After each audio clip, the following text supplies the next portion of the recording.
Hi hello నమస్తే welcome to my channel భయ. ఈ ఛానల్ కొత్తగా చూస్తున్నట్టయితే ముందుగా సబ్స్క్రైబ్ చేసుకోండి.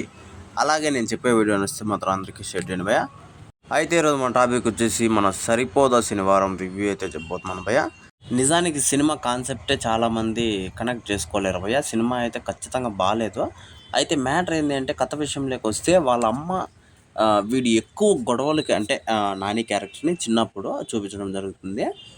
వాళ్ళ అమ్మ ఇంకా 2-3 నెలల్లో చనిపోతుంది అనగా వాళ్ళ నాన్న వాళ్ళ అమ్మకైతే చెప్పడం అయితే జరుగుతుంది. ఏమని, వాళ్ళ కొడుకు చాలా కోపంగా ఉన్నాడు, అతన్ని ఎలాగైనా ఏదైనా చెప్పి తగ్గించు అని చెప్పేసి. వాళ్ళమ్మ ఏం చెప్తుందంటే, నువ్వు కోపడ్డానికి ఒక వాల్యూ ఉండాలి, అలాగే నువ్వు కోపమంతా వారం అంతా వద్దు, ఒక్కరోజు మాత్రం కోపడు అనేది లైన్ అయితే ఆమె చెప్తుంది.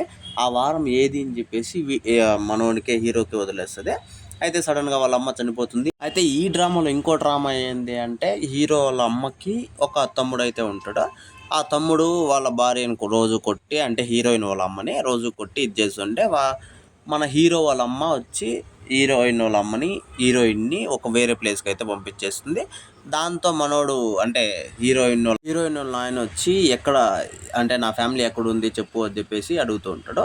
ఈ మధ్యలో వాళ్ళ అమ్మ చనిపోతుంది. మళ్ళీ వచ్చి హీరోయిన్ వాళ్ళ ఆయన వచ్చేసి ఆమె చనిపోయినాక ఆమె మొగాన చెప్పుతో వేయడం అయితే జరుగుతుంది భయ్య.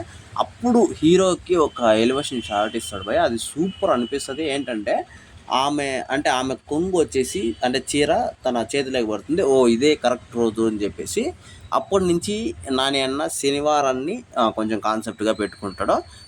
ఇదంతా సోదెంతా ఎందుకు చెప్తున్నా అంటే, ఇదే భయ స్టోరీ ఈ ఒక్క లైన్ కోసమే సినిమాని అంతా సాగదీసినట్టు అనిపిస్తుంది. ఇలాంటి స్టోరీల్లో కూడా ఒక అద్భుతం ఏంది అంటే ఎస్జే సూర్య గారు భయ్య. నిజంగా ఎందుకంటే ఈ హీరోయిన్ కాదు, మన నాని అన్న కూడా కాదు భయ్య ఒక అద్భుతం అంటే మన ఖచ్చితంగా ఎస్జే సూర్య గారు అనేది చెప్పొచ్చు. ఎందుకంటే ఆయన లేకపోతే సినిమానే లేదు. ఆయన క్యారెక్టర్ కానీ, ఆయన యాక్టింగ్ కానీ, ఆయన ఏదైతే చేసినాడో అది కన్నా లేకపోతే అసలు సినిమానే లేదు అనేది మాత్రం స్పష్టంగా సినిమా చూసిన వాళ్ళకైతే అర్థమైపోతుంది. అయితే అక్కడి నుంచి కట్ చేస్తే మన హీరో పెద్ద అవ్వడము, శనివారం ఎంత కోపం వచ్చినా వారం అంతా ఆపుకొని శనివారం మాత్రం కొట్టడము. ఓకే, ఇది పక్కన పెడితే మన హీరో అంటే తెలియకుండానే వాళ్ళే భావమర్దులను తెలియకుండానే కలుసుకోవడము. అక్కడ ఎస్ఏ సూర్య గారితో హీరోయిన్ వల్ల ఒక ఊరు వల్ల అంటే సోకులపాలెం ఊరు వాళ్ళని మన విలన్ అదే ఎస్ఏ సూర్య గారు ఆయనకి ఏ కోపం వచ్చినా కూడా ఆ ఊరోళ్ళు ఎత్తబి సాగు కొట్టడం మాత్రం ఆనవాయితీగా పెట్టుకుంటాడు ఆయన. దాంతో హీరోయిన్కి నచ్చకపోవడము, హీరోయిన్ తరపున మన హీరో నిలబడము, ఇలా అయితే సాగిపోతుంది భయ. నిజంగా ఎండింగ్ అయితే సూపర్ అనిపించింది. అలాగే ఇంటర్వెల్ బ్రేకప్ అప్పుడు భారీ అనిపిస్తుంది, కాకపోతే అంతే లో కూడా అనిపిస్తుంది. మన పూనకం వచ్చినట్టు ఒక అంటే బ్యాక్గ్రౌండ్ మ్యూజిక్ అయితే వేస్తాడు, అది చాలా అంటే బాగుండదు. ఆ తర్వాత ఒక బ్యాక్గ్రౌండ్ వేస్తాడు భయ్య. అసలు వాళ్ళిద్దరూ అంటే మోకాళ్ళ మీద కూర్చున్నప్పుడు ఇంటర్వల్ బ్యాక్గ్రాప్లో అంటే లాస్ట్ ఎండింగ్ సీన్కి అది చూపిస్తారు. అక్కడ మాత్రం బ్యాక్గ్రౌండ్ మ్యూజిక్ అయితే చంపేసినారని చెప్పొచ్చు.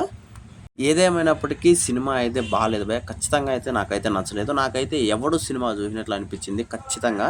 అంటే వాళ్ళ ఊరోళ్ళకి ధైర్యం రప్పించాలి అని చెప్పేసి నాకు అదే కాన్సెప్ట్ అనిపించింది.